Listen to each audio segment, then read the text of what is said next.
Hi, how are you? I'm very well. That's great to hear. First off, I absolutely love 1992. So thank you so much for making it.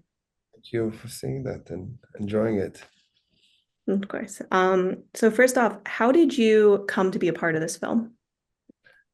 Um, Pretty normal process. I was looking for a project. The script got into my hands. It just wasn't a turnaround from Lionsgate, from the studio, after 10 years trying to be developed. And for some other reason, the studio just couldn't make it on the budget that was in and like, scheduling and whatever. And the movie came into town and I read the script and it was just in the end of 2020 where we were just past the riots in LA with the George Floyd riots in the nationwide. So I was like, it was like kind of like reading a metaphor that, that brought itself into life. Like you actually reading a script that happened 29 years earlier and then 28 years earlier at that point. But and the reality just happened again.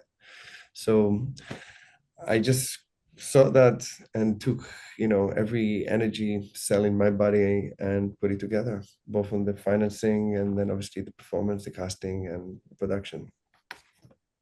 Cool. Since it is such a timely piece, why keep it set in 1992 instead of modernizing it? Uh, there's something about, a moment of history that resonates, I guess, a trauma. And I always believe that if you want to come to stories, like not necessarily on the sides of the educational or the teaching side of it, but on the dramatic side, when you're telling an audience story about a trauma rather than a post-trauma, it's a different approach on the acceptance.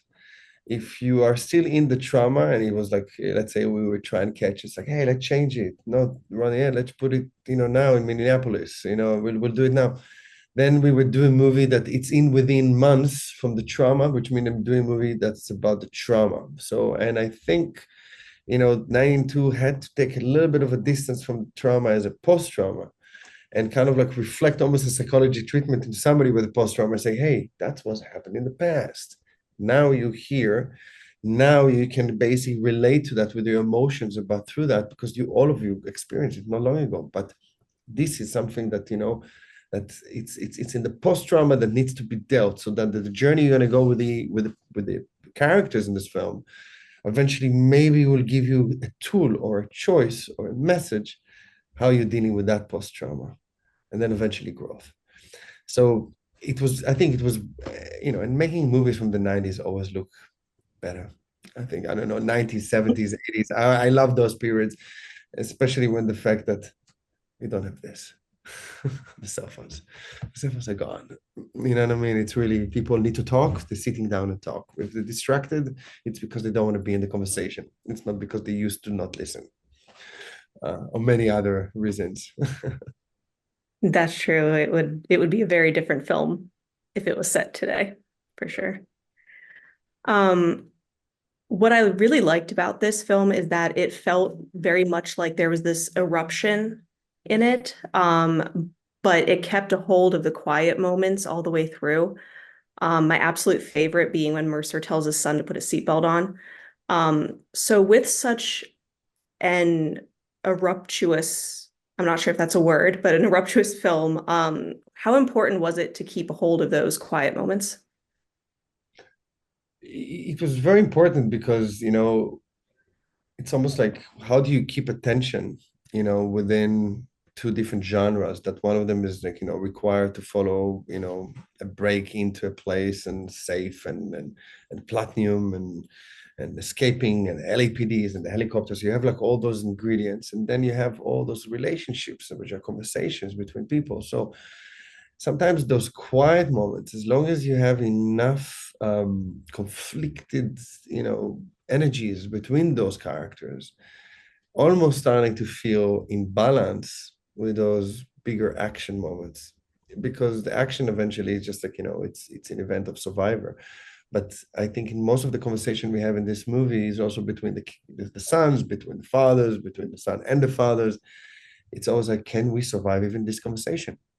Are we going to be able to go through that conversation and not have like an eruption between the father and the son, between Ray Liotta and Scott, between Tyrese and Christopher, between Christopher and Dylan, between Scott and Tyrese?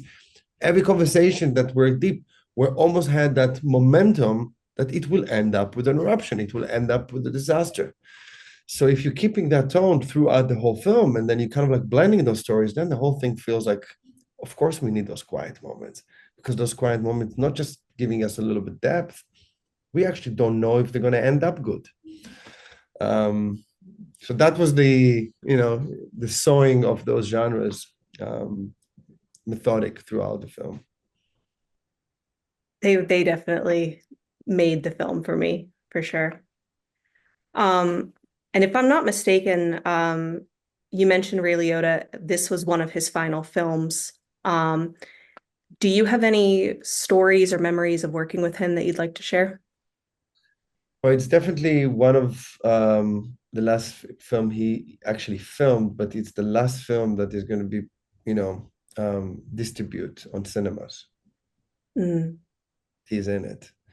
So I think the experience of watching Ray Liotta on the big screen, this is the last opportunity, unless they're going to re-release the Goodfellas, which they probably will at one point, and some other great movies that he did. Well, I can share many stories. I don't know how much time we have, but one of my favorite stories with Ray on this film is just like to give the audience, a little bit of insight that they probably don't know. But Ray is coming in the morning and he sits on his chair and he has like a little light that we had to install for him, and he doesn't leave the set. He sits in a place that you can just see a little bit of a shadow of him, and you just know that there's a legend sitting with all those years of experience, watching every crew member, every cast, the director, the producers, and almost like put you on the edge of your seats of what are you going to do now? And the last thing you want to do is definitely not, being in a situation that you're not in tuned with that, with your authenticity or with your reality or with your choice as a director or as an actor that, doing a scene. So Ray came and became a really good partner because we did another movie called The Iceman 10 years earlier. And so we used to love to, kind of like make manipulation choices on the performance, on the other actors. So one of my favorite stories, and this one is like Christopher Emmanuel that plays Antoine, Tyrese's son in the movie. First day on location, um, first shot, first scene was with Ray Liotta. And in 20 seconds into the shot, Ray Liotta, without planning, it was not scripted and it was not discussed. I knew it, but Christopher didn't. Imagine that you're doing your first day of your big movie in your career with Ray Liotta, and 20 seconds into the shot, Ray Liotta slap your face. and, and I would never forget. We have like a great photo of somebody just caught the look. I mean, it's on camera, by the way, on that scene that interrogates him. Well, well, what are you doing here, Crenshaw? But like to really think that this was his welcoming to the set, welcoming experience to the shoot. I could not do it with any other actor other than Ray. With I can come to Ray and say, go violent with him, get him into that moment without even planning. And no matter how good of an actor he is, getting slapped by Ray Liotta on your first day of shoot of a big movie, it's a big deal. It's something that you will never forget for the rest of your career. So those kind of things, Ray was always great and providing. I'm sure he did it with other filmmakers, but with me, we had a really good rapport with that energy and collaboration. that's awesome. Thank you so much for sharing that. Um, that is about all the time that I have. So thank you so much for sharing and for chatting about the film. Again, I absolutely loved it. So thank you so much. Spread the word.